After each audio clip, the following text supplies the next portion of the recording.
Dennis Nzioki. Public property, contrary to section 45(1)(a), as read with section 48(1) of ASECA, I hereby sentence you as follows.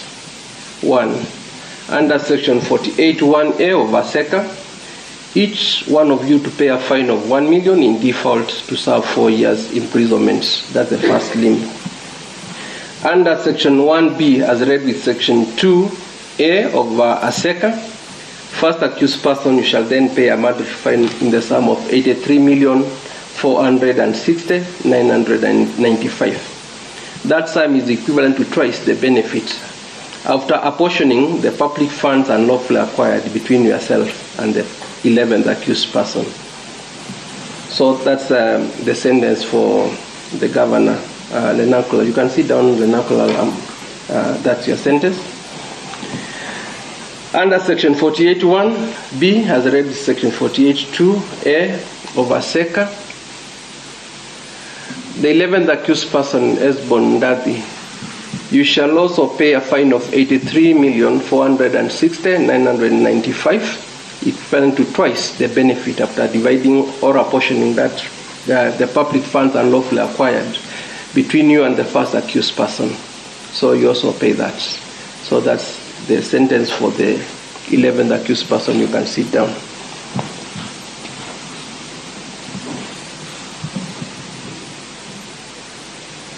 For the second accused person, Stephen Siringa Letinina, convicted on a charge of abuse of office contrary to section 46 as read with section 48(1) of ASECA.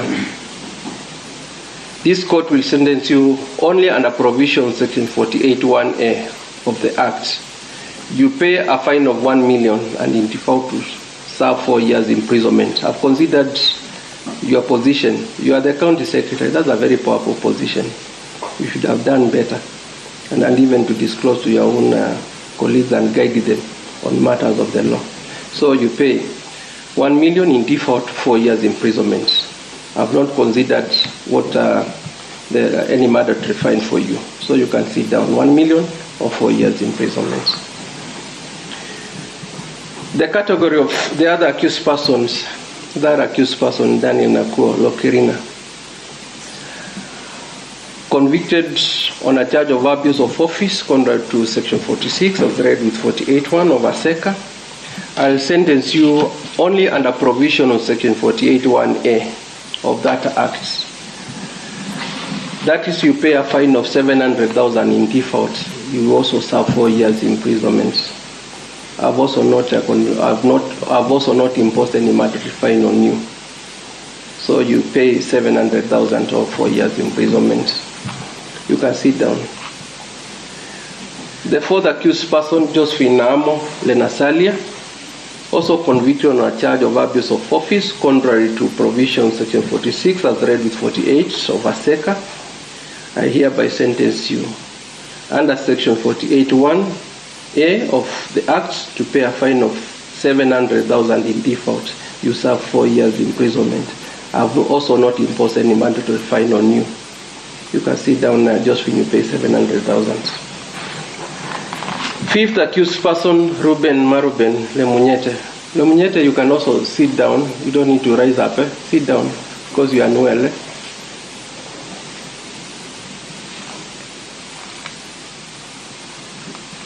I'll also sentence you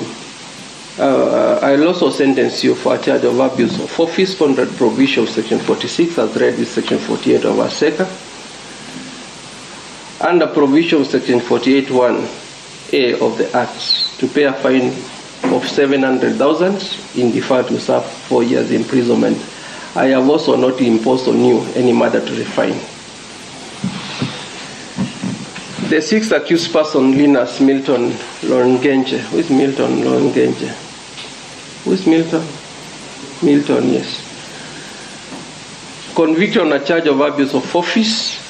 I'll proceed to sentence you under provision section 48(1)(a) of the Act to pay a fine of 700,000 in default 4 years imprisonment. I'll not impose any mandatory sentence on you.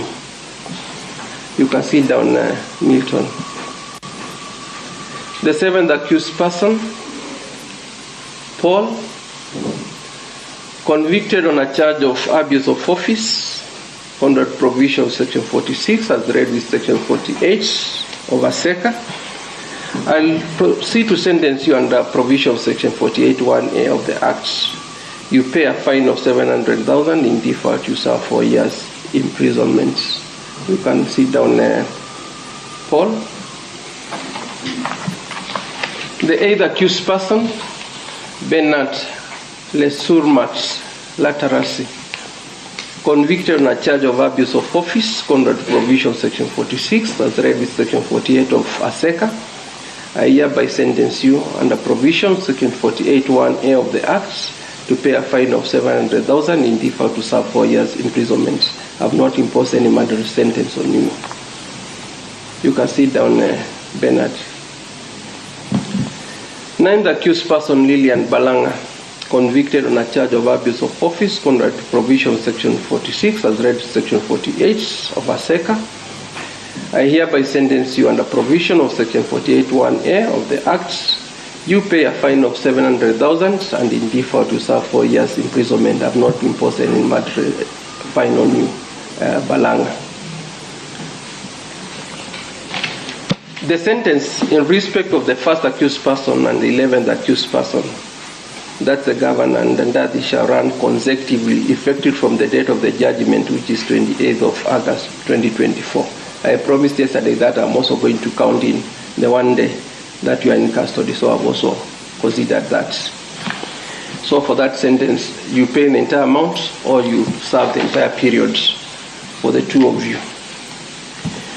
In addition to that sentence, and pursuant to the provision of section 64 of the Anti-Corruption and Economic Crimes Act number 3 of 2003, accused person, you are hereby disqualified from being elected or appointed to any public office for a period of 10 years from the date of this particular judgment. That's for the sentence. I'll now proceed to make the following further orders.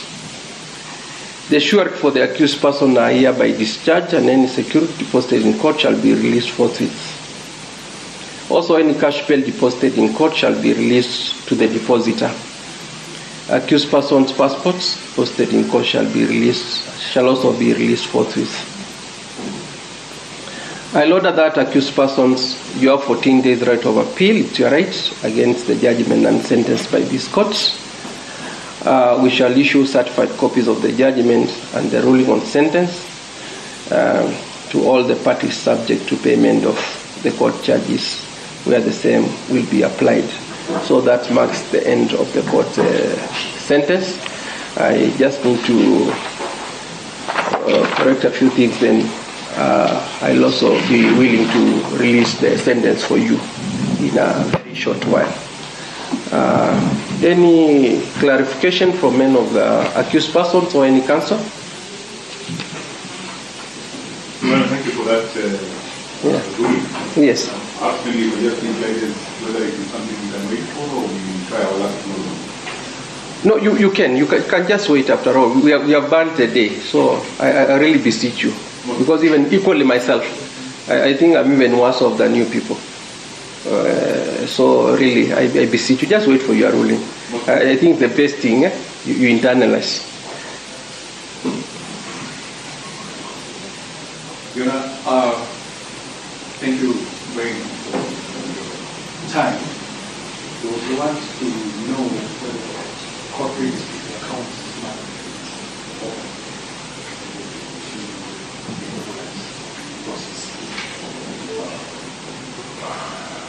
I'll make inquiries. I'll call the account in charge personally. I'll call. And if there's anyone who is in a position to pay, they should. But one thing that I don't want to do, Mr. Polo, now I'm tired. I don't want to go to the issue of offsetting, and we are in a new system. But we're in a new system, and the transition of the cash bills, there is a problem somewhere. So if you are able to pay, please pay. But allow me, I'll try to call the account in charge. If it can get paid, we'll have no problem. And if at all you can be able to pay, well and good, I have no problem with that. Thank you. Yeah. issue of a fifth accused person. Yeah. We talked yesterday, and I don't want anything else. I don't want anything else. I don't want anything else. I'm now funked as official. In the interest of justice. I'm now funked as official. I'm not going to go back to writing anything else. Your Honor, if he's not able to access to certification. No, I told you yesterday what you need to do.